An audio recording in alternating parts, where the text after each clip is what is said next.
बिस्मिल्लाहिर्रहमानिर्रहीम। अस्सलाम वालेकुम नाज़रीन, मेरा नाम अमानुल्लाह खान जोइया है और आप देख रहे हैं अमानुल्लाह खान जोइया यूट्यूब चैनल। नाज़रीन, आज हमारे साथ मौजूद है मोहम्मद यूनुस साहब। अस्सलाम वालेकुम सर। नाज़रीन, आज हम बात करेंगे यूनुस साहब के साथ इंडिया और चाइना वार के हवाले से। सर, हमारा पहला सवाल जो है वो आपसे ये है, क्या इंडिया और चाइना के दरमियान कोई मसला है? अगर है तो वो किस नौइयत का है? क्योंकि चंद दिन पहले मोदी का ये बयान आया है कि चाइना जो है हमारी सरहदों के अंदर दाखिल नहीं हुआ। अगर चाइना इंडिया की सरहदों के अंदर दाखिल नहीं हुआ तो वो मसला ही ख़त्म हो जाता है। इस हवाले पे से कुछ जो है डिटेल के साथ बताएं। देखिए, इसमें तो एक बात बड़ी वाज़ह वाज़ह सी है कि अगर इंडिया और चाइना के बीच में कोई मसला नहीं था तो नरेंद्र मोदी को एपीसी बुलाने की क्या ज़रूरत थी। बिल्कुल। ठीक है ना, क्योंकि ये जिस बयान का आप हवाला दे रहे हैं ना, ये पिछले दिनों जो एपीसी हुई थी, जो ऑल पार्टीज कॉन्फ्रेंस उनकी बिल्कुल, हुई। तो उसमें नरेंद्र मोदी ने उसके इख्तिताम पर एक बयान जारी किया कि कोई भी हमारी सीमा यानी सरहद के अंदर नहीं आया और किसी ने भी हमारी कोई पोस्ट जो है उस पर कब्ज़ा नहीं किया। जी बिल्कुल। तो ये बात उसने क्या कि अपनी तरफ से मसले को जो है वो अंडर द कारपेट करने की या ठंडा करने की या रफ़ा दफ़ा, जिसे हमारे शियाज साहब कहते हैं ना, मिट्टी पाओ, वो वाला काम करने की कोशिश की। लेकिन अगर मसला कोई नहीं था तो एपीसी क्यों बुलाई गई फिर? जी बिल्कुल। मसला तो है, ये तो बात पूरी दुनिया जानती है और अब तो खैर बिल्कुल ही वाज़ेह हो गया है और इवन इंडिया के अंदर भी अब शायद ही कोई बंदा ऐसा हो जो बिलीव करता हो कि मसला कोई नहीं है। तो अब तो बात खुल चुकी है। जैसे इसका कोई तारीखी जो है वो पस मंज़र बताएं थोड़ा सा कि ये मसला जो है शुरू से है या अभी शुरू हुआ है या ये। हाँ, देखिए, इस मसले का हम इसका जो है ना देखें अगर पीछे, तो इंडिया जब से यहाँ से ये बरतानिया गया है ना, तो उसके बाद से इस रीजन के अंदर मसाइल जो हैं वो ऐसे वो छोड़ गया है कि जो अभी तक हमारा पीछा कर रहे हैं, हम हल नहीं कर सके। हल नहीं कर सके। देखें, इंडिया और चाइना के हवाले से जो इनका जो अभी जिस मसले को हम देख रहे हैं वो एक सरहदी तनाज़ा है।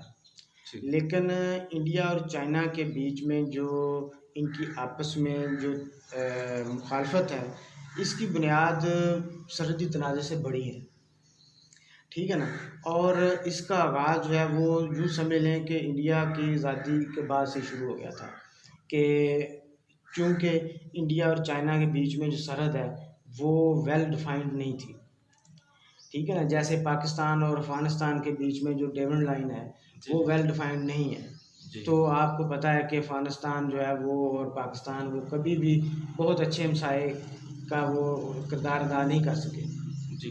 कुछ वक़्त आया था तालिबान वाला जब पाकिस्तान और अफ़गानिस्तान के तल्लुकात ज़रा बेहतर थे, बल्कि बहुत बेहतर थे। उसके अलावा तो कभी भी इतने अच्छे नहीं रहे। उसकी वजह यही है, मतलब मेन वजह जो है, और भी हैं, लेकिन एक वजह जो है वो सरहदी तनाज़ात है। तो बिल्कुल इसी तरह से जब बरतानिया यहाँ से गया तो चाइना और इंडिया की सरहद को अच्छे तरीके से, कोई वेल डिफाइंड तरीके से उसे को मार्क करके नक्शे के ऊपर मुतफ़िक़ा तौर पर वो नहीं गया। यानी ये शुरू से ये ये मसला मसला शुरू से ही सरहदी तनाज़ा है और उसके बाद फिर चूँकि दोनों मुल्क आबादी के लिहाज से, रकबे के लिहाज से भी बड़े हैं, तो इस वजह से वो एक दूसरे के साथ जो है एक किस्म का मुकाबलेबाज़ी की पोजीशन है, जो आगे जाके फिर आहिस्ता-आहिस्ता जो मुखालफत में बदल गई। और फिर हमने देखा कि 1962 में बाकायदा तौर पर एक जंग हुई है इन दो ममालिक के दरमियान में और उसके बाद फिर वक्तन-फ़वक्तन छोटी-मोटी झड़पें तो कई दफ़ा हुई हैं। तो ये अलग बात है कि इन तमाम झड़पों में या जंग में इंडिया को शिकस्त हुई और चाइना का पलड़ा जो भारी रहा। अभी तक यही सूरत हाल है। तो ये जो इनका हिस्ट्री है वो बहुत पुरानी है, शुरू से ही है और वो फिर चीज़ें जमा होती आती हैं, तो फिर आप बढ़ता गया मसला। हाँ, और वो फिर एक टाइम आता है कि उनका इज़हार हो जाता है किसी अमली इक़दाम की सूरत में, जो कि अभी जैसे आपने देखा वो हो गया।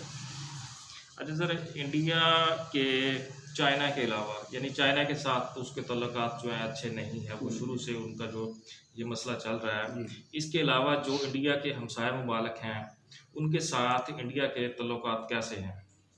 हाँ, देखिए, बाकी हमसायों के साथ इंडिया का जो किरदार है या जो सलूक है वो आपको बता देगा कि इंडिया बज़ात खुद कैसा मुल्क बन चुका है। देखें, एक वक़्त था जब इंडिया का एक सेकुलर शख्स जो है वो किसी हद तक मौजूद था, और कुछ हमसाए जो हैं उनके साथ इंडिया के ताल्लुकात बेहतर थे, जैसे कि भूटान के साथ अच्छे थे, जी। नेपाल के साथ बहुत अच्छे रहे हैं, और बांग्लादेश के साथ, इसी तरह मालदीव के साथ, श्रीलंका के साथ भी जब तक कि इंडिया ने वहाँ पर मुदाखलत नहीं की तामिल टाइगर की सूरत में, तब तक श्रीलंका के साथ भी ठीक थे। लेकिन फिर आहिस्ता आहिस्ता ये हुआ कि इंडियन रियासत जो है उसने अपने सेकुलर शख्स को पीछे छोड़कर अपने जो अखंड भारत और हिंदुत्व वाला जो शख्स है, आरएसएस और विश्व हिंदू परिषद और इनका जो सियासी जो कज़न जमात है समझ लें बीजेपी, बल्कि ये बेसिकली तो आरएसएस की अम्ब्रेला के नीचे ही है बीजेपी जो है। जब से ये गवर्नमेंट में आना शुरू हुई है, मजबूत हुई है, तब से तो इंडिया के तमाम सायों के साथ ताल्लुकात ख़राब हो गए हैं। अच्छा। बिल्कुल। आप मिसाल के तौर पर चाइना के साथ ताल्लुकात इंडिया के ख़राब हैं, आपको पूरी दुनिया को पता है। पाकिस्तान के साथ तो शायद एक दिन भी ताल्लुकात ठीक नहीं शुरू से रहे, खराब। ठीक हो गया। श्रीलंका के साथ इंडिया के ताल्लुकात ख़राब हैं, क्योंकि इंडिया ने श्रीलंका के अंदर मुदाखलत की तामिल टाइगर की सूरत में, और श्रीलंका उसको बड़ी अच्छी तरह समझता है, तब से इनके ताल्लुकात ख़राब हैं। अच्छा, दुनिया में इंडिया के अलावा एक ही और मुल्क था जो जिसकी आबादी अक्सरियत में हिंदू थी, वो था नेपाल। तो नेपाल के साथ पिछले कुछ अरसे से इंडिया के ताल्लुकात ख़राब होते होते होते होते इस नोयत तक अब आ गए हैं कि जिस तरह इंडिया ने कुछ चाइना के ज़ेर इंतज़ाम और कुछ इंडिया के ज़ेर इंतज़ाम इलाक़ों को अपना इलाका डिक्लेयर करके एक नया नक्शा जारी कर दिया, बिल्कुल इसी तरह नेपाल ने कुछ ऐसे इलाके जो इंडिया के ज़ेर कंट्रोल हैं इस टाइम, लेकिन नेपाल का उनके ऊपर दावा है। नेपाल ने पिछले हफ्ते उनको अपने इलाके डिक्लेयर करके और एक नक्शा अपने पार्लियामेंट से पास करवाकर जारी कर दिया है। नेपाल एक वाहिद हिंदू मुल्क था जिसके तल्लुकात जो अच्छे होने चाहिए थे उसके साथ अच्छे थे। अब जो है उन्होंने भी कुछ ज़ाहिर बात इन्होंने उन रियासतों के ऊपर कब्जा किया होगा, इसलिए उन्होंने ये चूँकि देखें इंडिया की जो हिंदुत्व पॉलिसी है इसके अंदर एक एक्सपेंशन का एक ना यूँ समझ लें कि रंग है जी, ठीक है।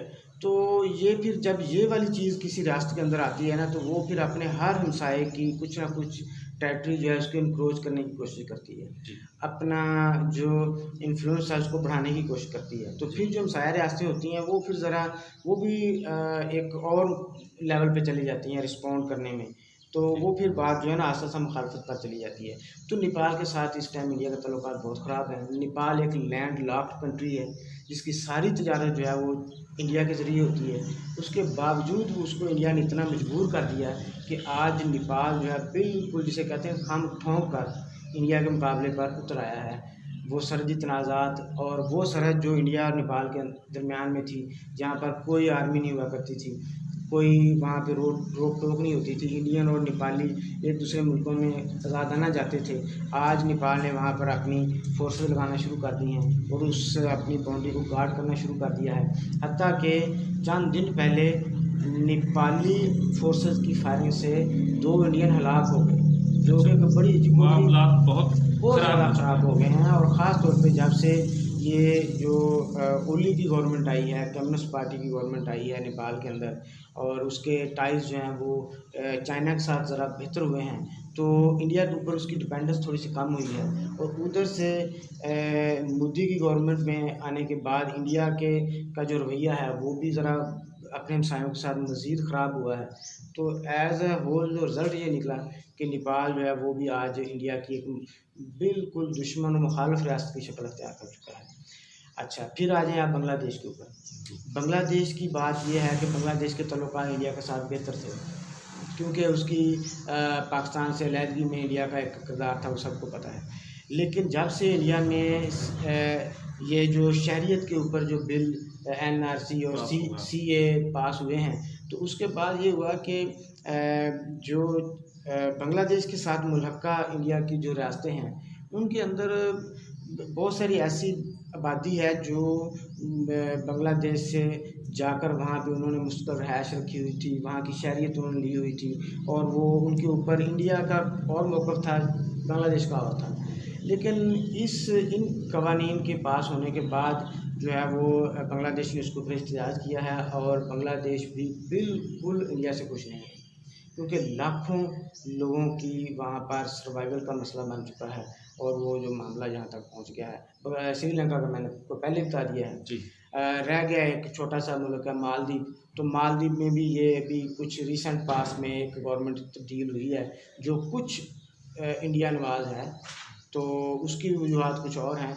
अदरवाइज़ पहले उसके साथ भी इनके ताल्लुकात जो हैं वो अच्छे नहीं रहे। ये एक गवर्नमेंट का थोड़ा सा है, उसके बाद लगता नहीं कि वो भी कोई मिसाली रहेंगे। रह गया एक भूटान, तो भूटान जो है वो उसकी अपनी आर्मी नहीं है, उसका डिफेंस जो है वो इंडिया ने अपने ज़िम्मे लिया हुआ है। उसके बावजूद ये 4 दिन पहले ये खबरें आ रही थी कि भूटान ने कुछ दरियाओं का, नहरों का जो पानी है वो रोक लिया है इंडिया की तरफ जो आ रहा था। तो इससे भी अंदाज़ा होता है कि भूटान भी बुनियादी तौर पर इंडिया से खुश नहीं है। तो बाकी चाइना और पाकिस्तान का आपको पता ही है। अच्छा, फिर एक कुछ करीबी हमसाया जो है वो अफ़गानिस्तान था, तो अफ़गानिस्तान के साथ इंडिया की बड़ी गाड़ी छिन रही थी। तो अब वहाँ भी इंडिया वहाँ से भी आउट हो गया है। जो तालिबान के मुज़ाकरात हो रहे हैं अमेरिका के साथ, उसमें पाकिस्तान इन है, इंडिया आउट है। और फिर लास्ट जो है वो ईरान था, तो ईरान के साथ इंडिया के ताल्लुकात पिछले कुछ अरसे में काफ़ी मजबूत हुए थे, लेकिन वो भी तब से ख़राब होना शुरू हो गए जब इंडिया ने अमेरिका के कहने पर, अमेरिका के दबाव पर ईरान से जो है वो तेल लेना बंद कर दिया, तजारत में कमी कर दी। तो ईरान भी नाराज़ है। मज़ीद जो है उसमें ये हुआ कि चाइना ने बहुत ही बड़ी इन्वेस्टमेंट जो है ईरान में कर दी है। तो अब ज़ाहिर बात है ईरान जो है उसकी झुकाव जो है वो चाइना की तरफ होना ही है। और ईरान के रशिया के साथ तो इससे पहले ही हमेशा से मजबूत ताल्लुकात रहे हैं, और रशिया जो है वो अब आहिस्ता आहिस्ता चाइना और रशिया करीब हो रहे हैं। तो लाज़मी बात है ईरान भी अब दूर हो चुका है और मज़ीद आने वाले वक्तों में होगा। तो ये मतलब आप देख लें रियलिटी क्या है कि इंडिया का अपने तमाम हमसायों के साथ ताल्लुकात जो इस टाइम वो ख़राब है।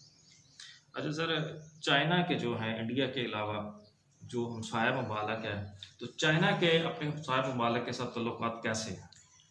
हाँ जी, चाइना की जहाँ तक बात है ताल्लुकात, चाइना का मामला यूँ समझ लें कि 50-50 है जी।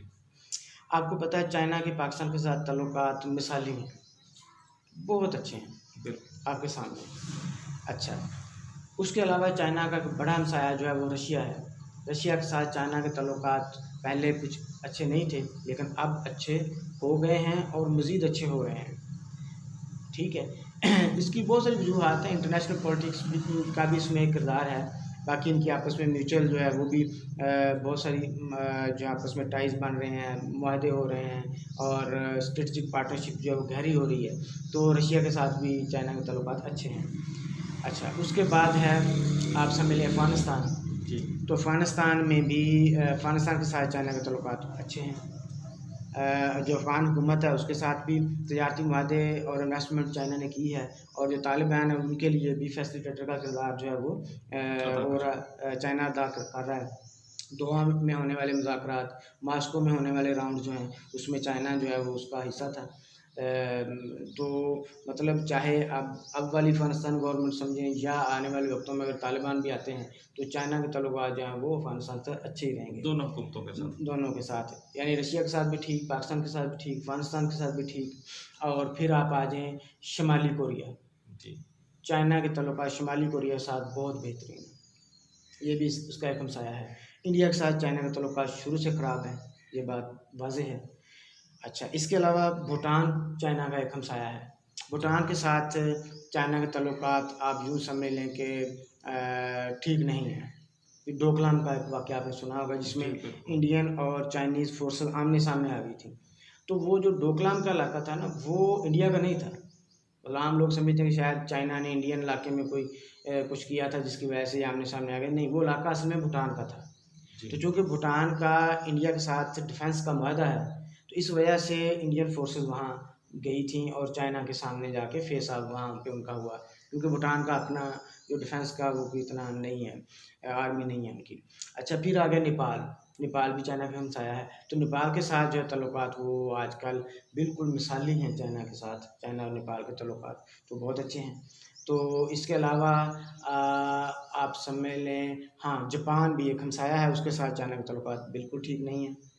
और फिर हांगकांग का मसला भी एक है चाइना के हवाले से। तो ताइवान के साथ भी चाइना का जो है ना वो इशू है। काफ़ी सारे इस तरह के हैं, वो खैर एक सेपरेट टॉपिक है, कभी उस पर भी बात कर लेंगे। तो वो भी एक चाइना का नेगेटिव पॉइंट है। तो बहरहाल अगर टोटल मिला के देखें तो मुझे ये लगता है चाइना के अपने हमसायों के साथ तकरीबन आप यूँ कह सकते हैं कि 60 to 70% हमसायों के साथ ताल्लुकात चाइना के ठीक हैं, और 30 to 40% हमसायों के साथ ताल्लुकात ख़राब हैं। जबकि इंडिया के तकरीबन 90% हमसायों के साथ ताल्लुकात ख़राब हैं और तकरीबन 10% के साथ ठीक है। ये इनकी इस टाइम सूरत हाल है। अच्छा सर, मेरा अगला जो सवाल है वो ये है कि LAC और LOC में क्या फ़र्क होता है। इसके बाद जो नेक्स्ट क्वेश्चन है वो बड़ा अहम होगा, पहले ये बता दें। अच्छा, LOC और LAC ये दोनों दो मुख्तलिफ बाउंड्रीज हैं। जी। जो LOC है इसका मतलब है LOC, लाइन ऑफ कंट्रोल। जी। ये है इंडियन ऑक्यूपाइड कश्मीर यानी मकबूजा कश्मीर और आज़ाद कश्मीर के दरमियान में जो बाउंड्री है इसको हम कहते हैं लाइन ऑफ कंट्रोल। जी।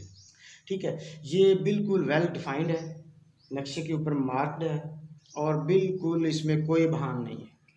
ठीक है, तो ये यानी यूँ समझ लें कि आज़ाद कश्मीर जो कि पाकिस्तान के ज़रिए इंतज़ाम है इसके और मकबूजा कश्मीर जो कि इंडिया के कब्ज़े में है, इनके बीच में ये लाइन है। ये जो बाउंड्री है, सरहद है, इसको हम LOC कहते हैं, लाइन ऑफ कंट्रोल। अच्छा, जो LAC है वो है लाइन ऑफ एक्चुअल कंट्रोल।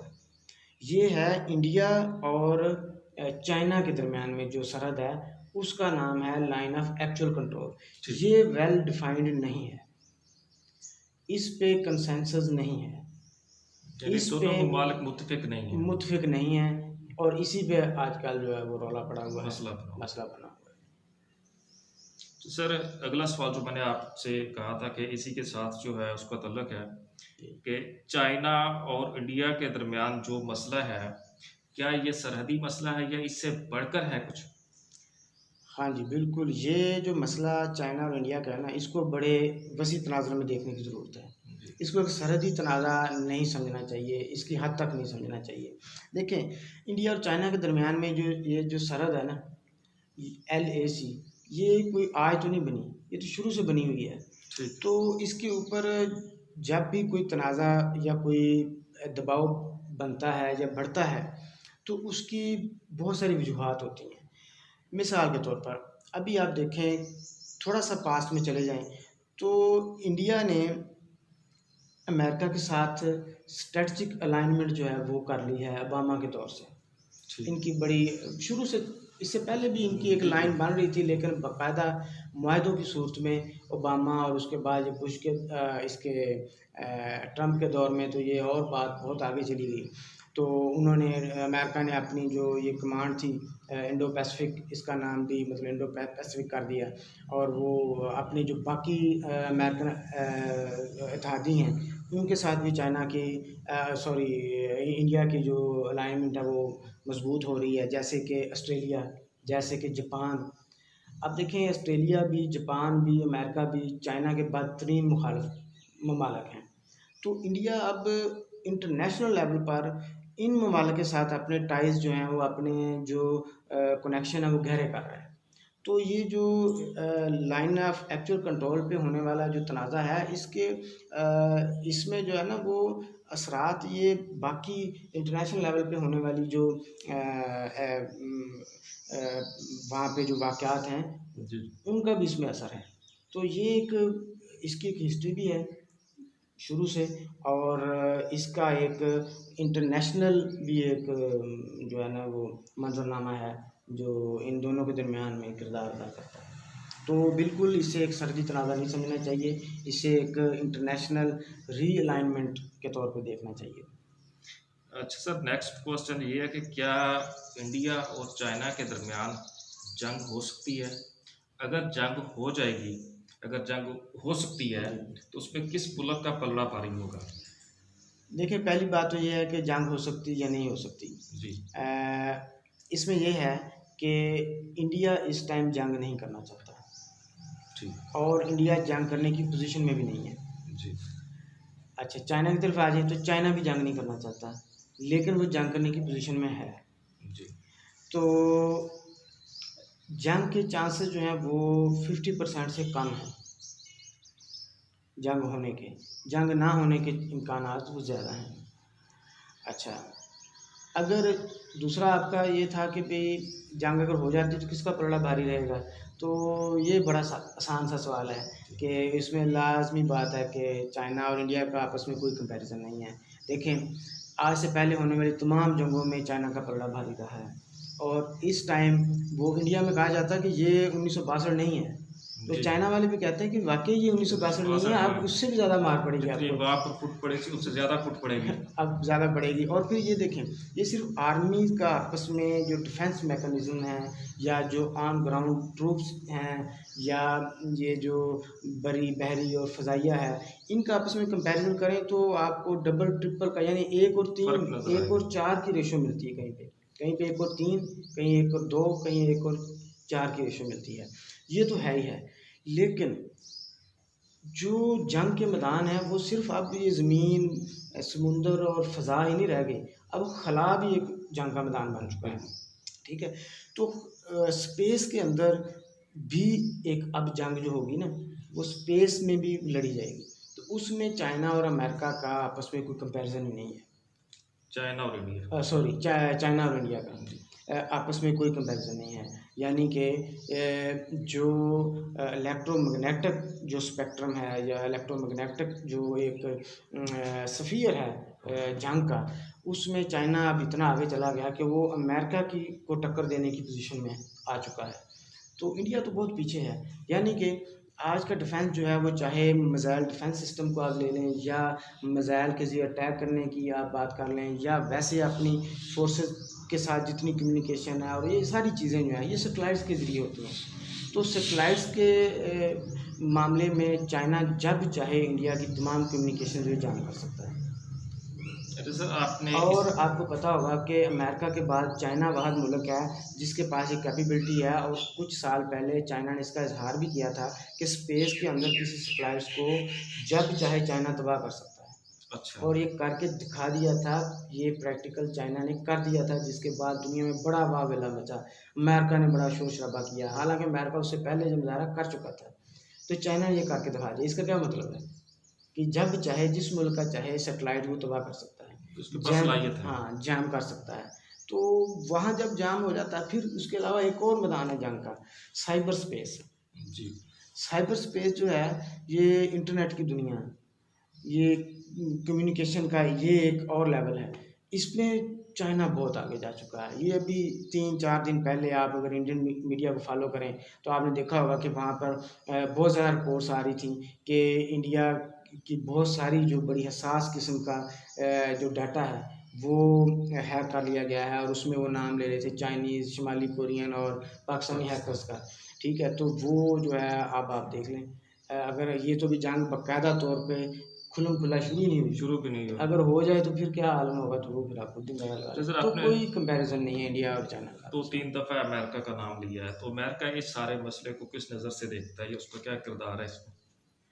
हाँ जी, अमेरिका का किरदार तो है। देखिए, जब भी कोई मुल्क आलमी सतह पर सुपर पावर या दूसरे तीसरे चौथे नंबर पे जब ममालिक अपने आप को समझना शुरू हो जाते हैं, तो फिर वो आलमी सतह पर जो होने वाले वाक़यात हैं, मामलात हैं, उनमें उनका इंटरफेरेंस होता है।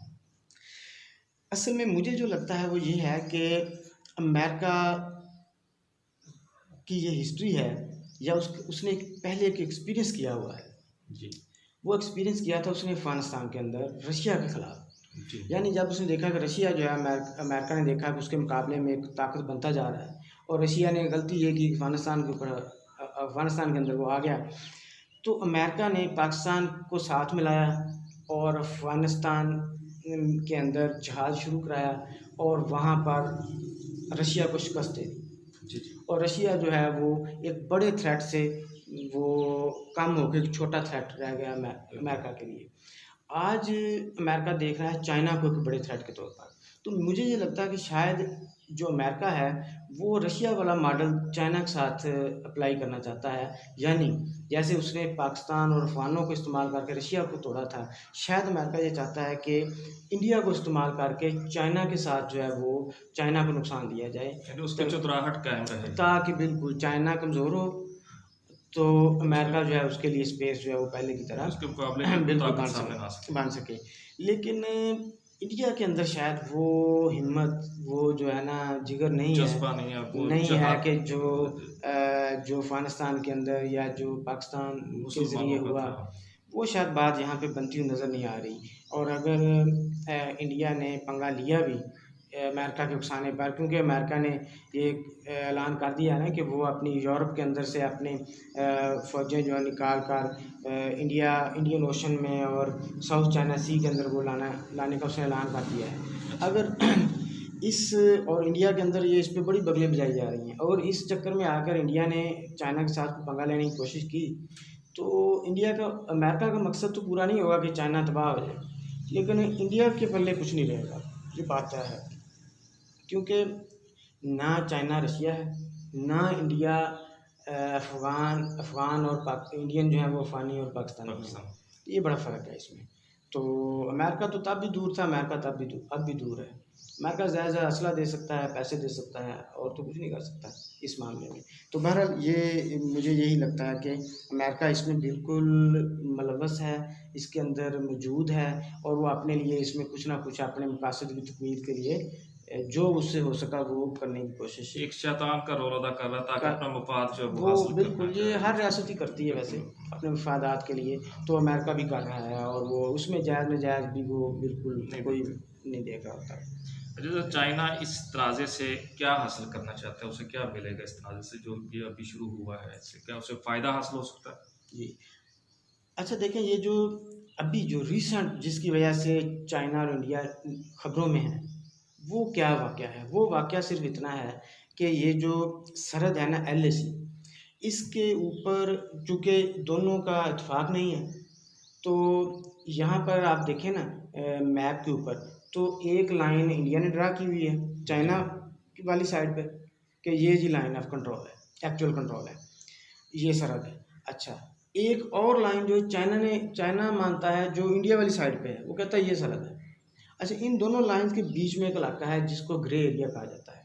अच्छा, इन दोनों ममालिक ने 1993 में एक माहदा किया, उसके बाद भी 4-5 माहदे इनके हुए, जो 1993 में पीस एंड ट्रैंक्विलिटी के नाम से इन्होंने एक अंडरस्टैंडिंग बनाई कि हम ये करेंगे, ये जो मुतनाज़ा हमारे बीच में इलाका है, हम इस इलाके में कोई भी मुल्क अपनी मुस्तकिल मिलिट्री इंस्टॉलेशन जो है वो नहीं बनाएगा। ठीक। हम दोनों मुल्क जो हैं वो थोड़ा सा पीछे अपनी जो मुस्तकिल इंस्टॉलेशन जो है बनाएंगे, और इस मुतनाज़ा इलाके के अंदर हमारी आर्मी जो है सिर्फ गश्त किया करेगी। ठीक। ठीक है, तो ये होता कि इंडिया की एक पार्टी आती, वो गश्त लगा के चली जाती, चाइनीज़ आते वो चले जाते, फिर बाज़ का ये दोनों पार्टी जो हैं वो आमने सामने आ जाती।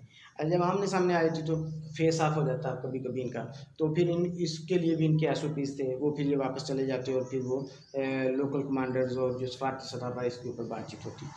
अच्छा, अब ये हुआ है कि चाइना ने इस इलाके में, जो चाइना ये कहता है मेरा है और इंडिया कहता है मेरा, इस मुतनाज़ा इलाके के अंदर उसने 3 मुकामात पर आगे बढ़कर अपनी मुस्तकिल मिलिट्री इंस्टॉलेशन बना ली है। ठीक। वो 3 इलाके कौन से हैं? नंबर 1 उसने बनाया है वादी गलवान में, ठीक। दरिया गलवान के पास उसने आगे आकर जो बड़ी ही स्ट्रेटजिक वैल्यू का हामिल एक जो जगह है वो उसने अपने कब्जे में कर ली। अच्छा, दूसरा एक इलाका है हॉट स्प्रिंग, वहाँ भी उसने इन्वेजन कर ली है, आगे बढ़ा है चाइना। और तीसरा एक बड़ी मशहूर जगह है पेंगोंग सू लेक के नाम से, वो एक जगह है कि जहाँ पर एक झील है और उसके किनारे के साथ साथ जो है इस तरह 8 जो है वो पहाड़ियाँ जो है वो ऐसे नीचे की तरफ आती हैं, जिसको फिंगर्स कहा जाता है, फिंगर 1 2 3 4 5 7 8। ठीक। वन जो है वो इंडिया शुरू होती है। अच्छा, इसमें दोनों का जो है ना आपस में था कि चाइना का ख्याल था कि हमारी सरहद जो है फिंगर 2 तक आती है इंडिया वाली साइड पे, और इंडिया का ख्याल था कि कहना ये था कि हमारी जो बाउंड्री है वो फिंगर 8 तक जाती है। तो लेकिन ये थे कि भी ये फिर इस बीच में ये सिर्फ गश्त लगाते थे, मुस्तकिल किसी ने भी अपना कुछ ठिकाना नहीं बनाया हुआ था। तो चाइना ने तीसरा जो इलाका जहाँ पे चाइना अंदर आया है वो पेंगोंग त्सो लेक है। तो वहाँ पे आके चाइना ने फिंगर 4 के आसपास जो है ना वो आके उसने अपनी मुस्तकिल जो है बंकर्स बना लिए हैं, और वो इंस्टॉलेशन जो है वो उसने बना ली है। ये 3 इलाके हैं जहाँ पर ये इसने जो चाइना है इसने ये काम किया है। अच्छा, अब ये 3 इलाके ठीक अपनी जगह पे अहम हैं, लेकिन चाइना जो नज़र आ रहा है वो ये है कि चाइना का मकसद या जो इससे वो लेना चाहता है वो इससे भी बड़ा है। मेरे ख्याल में ये है कि चाइना 3 किस्म की जो चीज़ें हैं वो इंडिया से मनवाना चाहता है। मुझे जो लग रहा है वो ये है कि देखें, एक तो चाइना शायद ये चाहेगा कि आप देखें ना, जैसे आपने पहला आपका सवाल था कि नरेंद्र मोदी ने कहा कि जनाब कोई चाइना ने या किसी मुल्क ने हमारे सरहद अबूर नहीं की, हमारी किसी जगह पे कब्ज़ा नहीं किया।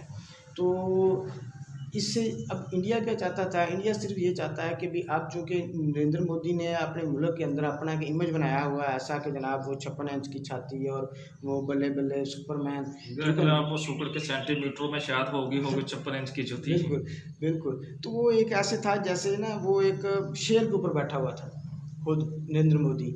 अब जब चाइना जैसी बड़ी ताकत ने ये काम किया तो अब उसको जवाब तो दे नहीं सकते, ठीक है ना। तो वो मसला बन गया कि अब इस शेर से उतरें कैसे, ठीक है। अगर वो कहता भी ठीक है चाइना आ गया है और हम उसको जवाब नहीं दे सकते, जवाब देने की कोशिश की तो और मार पड़ेगी, तो फिर तो वो 56 इंच की छाती तो ना रहती, ठीक है ना। तो वो चूँकि इसकी तो वोट बैंक ही सारा जो है वो जुनूनी किस्म के जो एक्सट्रीमिस्ट और जो समझ लें कि कट्टर किस्म का जो वोट बैंक है, जो आरएसएस पुरशद्दत किस्म का इसका एक पूरा जो नेटवर्क है, वोट बैंक है इंडिया के अंदर, हिंदू जो इसके ऊपर आइडियालॉजी के ऊपर, बिल्कुल। तो वो फिर मुतासर होता है अगर ये सारी बातें खुलती हैं। तो उसने फिर यही कहा कि भी ठीक है, इसको जो है ना इसका हल यही निकालते हैं कि वैसे ही मुकर जाओ कि भी कोई आया है, कोई है ही नहीं है। अच्छा, अब ये चीज़ चाइना भी देख रहा है, ठीक है। अब चाइना सिर्फ ये चाहता है कि ये जो जितने इलाके उसने लिए हैं ये अपने आप में एक लिहाज से कुछ अहमियत तो इनकी बड़ी है, लेकिन इतनी नहीं है कि जिसके लिए चाइना जो पूरी दुनिया में अपने आप को वो एक जारे मुल्क के तौर पर जो है वो अपना नाम भी उसका पूरी दुनिया के सामने जाए और वो हासिल भी कुछ ना करे, ऐसा नहीं हो सकता।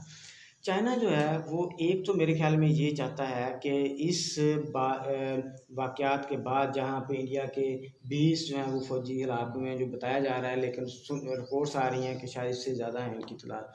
तो इसके बाद जो मुज़ाकरात शुरू हुए हैं वो चाइना जो है वो चाहेगा कि इंडिया जो अलाइनमेंट कर रहा है क्वाड ग्रुप के साथ और बाकी जो पूरा वो अमेरिका और अमेरिका नवाज जो उसके इत्तेहादी हैं उनके साथ, उसमें शायद चाइना ये चाहेगा कि इंडिया कुछ न्यूट्रल राष्ट्र के तौर पर रहे।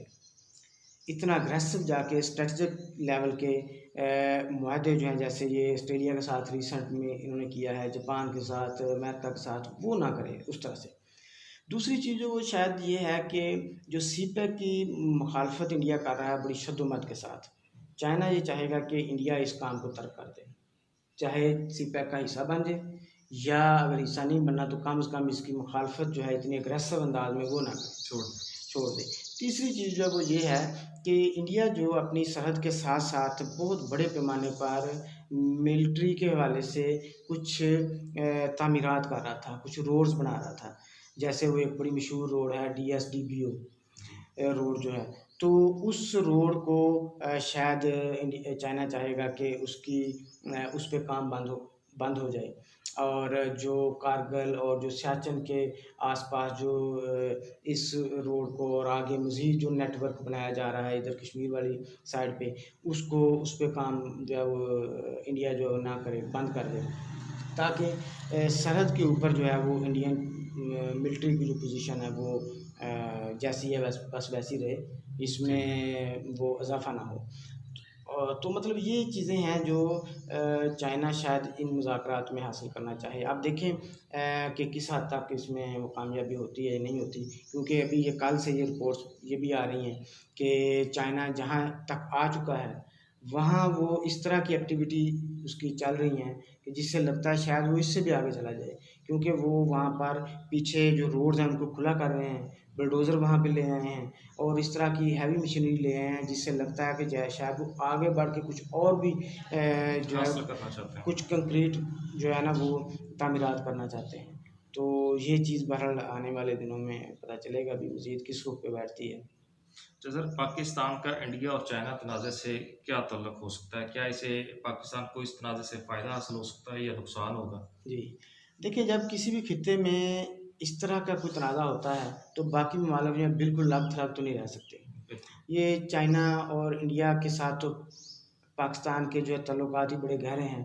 जी। चाइना के साथ दोस्ती गहरी है और इंडिया के साथ दुश्मनी गहरी है, ठीक है ना? तो पाकिस्तान तो फिर इस सूरत हाल से लाग-थलग रह नहीं सकता। सी पैक का भी इनका चल रहा है, सीपैक थोड़ा तो उस बिल्कुल, हवाले से भी। बिल्कुल। तो अब ये है कि ये मामला अगर तो यहाँ पर ये ख़त्म हो जाता है तो शायद पाकिस्तान के लिए इसमें कोई इतनी बड़ी कोई रेलेवेंस जो है वो ना बने। लेकिन अगर ये मामलात आगे बढ़ते हैं, आगे जाते हैं और अगर चाइना जो है वो इंडिया को सीपैक की मुखालफत से बाज़ रहने पर कायल कर लेता है, मजबूर कर लेता है, तो भी पाकिस्तान को इसमें ज़ाहिर बात है फ़ायदा है। और अगर चाइना जो है वो इन मुज़ाकरात के नतीजे में और जो बॉर्डर पे प्रेशर है इंडिया के, इसके ऊपर इसकी वजह से इंडिया को मजबूर कर देता है कि वो बॉर्डर के साथ लद्दाख में और LAC पर और ये गिलगित बल्तिस्तान और ये जो हमारा सियाचिन है और कारगिल है, इन एरियाज़ में सड़कों का जो जाल बनाया जा रहा है वो रुक जाए तो भी पाकिस्तान को फ़ायदा है। और अगर इन केस खुदा न खास्ता कोई जंग ये हो जाती है तो फिर भी पाकिस्तान के लिए फिर पाकिस्तान को शायद कुछ ना कुछ प्रैक्टिकली करना पड़े। शायद वो 1962 में जो पाकिस्तान ने एक मौका ज़ाया किया था, जब चाइना और इंडिया की जंग हुई और पाकिस्तान के लिए ऑप्शन मौजूद था कि वो आगे बढ़े और कश्मीर का मसला जो है हल कर ले। जम्मू का। बिल्कुल, जम्मू और कश्मीर का। तो लेकिन पाकिस्तान ने वो चांस जो है वो मिस किया और अमेरिका का जो वादा था उसके ऊपर तकिया किया और जंग में ना गया। अमेरिका ने अपना वादा ना निभाया और उसके बाद फिर वो बाकी बात की बात है कि 1965 में जो हुआ फिर सारा। तो अब अगर ये हो जाता है चाइना और इंडिया का कोई जंग वाली सूरत तो शायद अब पाकिस्तान 1962 की तरह गलती जो है वो शायद ना दोहराए। तो बहरहाल देखें, अब हम तो ज़ाहिर है एक लोकल लेवल पे बैठ के ये गुफ्तगू कर रहे हैं या जितना हमारे पास डाटा है, लेकिन हमारे जो इदारे हैं, एस्टेब्लिशमेंट है, एजेंसीज़ हैं, गवर्नमेंट के इदारे हैं, थिंक टैंक्स हैं, ज़ाहिर बात है वो इसके ऊपर बड़ी गहरी नज़र रखे हुए होंगे बिल्कुल। और इनके ऊपर उनकी आगे के लिए क्या करना है इसके बेहतर ऊपर फैसले भी कर सकते हैं। वो चल रही होगी बातचीत। बिल्कुल, तो देखते हैं, लेट्स सी क्या किस तरफ ये बात जाती है। बाकी जंग अगर खुदा न खास्ता होती है तो ये नहीं है कि हमारे लिए सिर्फ इसमें पॉजिटिविटी ही होगी। ये दो एटमी ताकतें हैं, पाकिस्तान भी एटमी ताकत है, तो ये जंगें जो हैं वो कोई महदूद नहीं रहती हैं ऐसी जंगें, तो इसके नुकसानात भी बहुत होते हैं, वो भी तमाम हमसायों को बाँटने पड़ते हैं। बहुत बहुत शुक्रिया सर, आपने हमें टाइम दिया। नाज़रीन, अगर आपको हमारी ये वीडियो पसंद आई हो और आप फर्स्ट टाइम हमारे चैनल पर आए हैं तो हमारे चैनल को सब्सक्राइब करें, लाइक करें, शेयर करें और बेल आइकन प्रेस करना मत भूलिएगा ताकि हमारी हर नई वीडियो आप तक पहुंच सके। बहुत बहुत शुक्रिया।